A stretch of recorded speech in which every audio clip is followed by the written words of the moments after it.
sounds wild, but it's true. Chickens start tasting before their brains join in.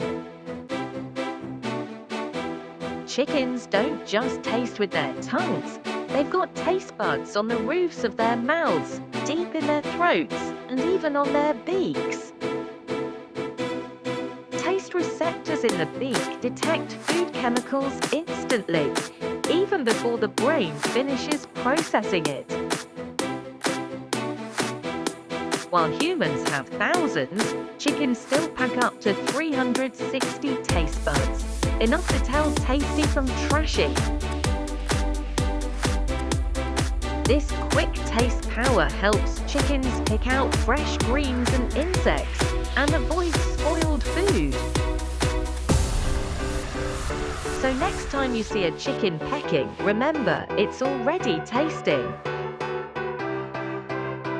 Thanks for watching.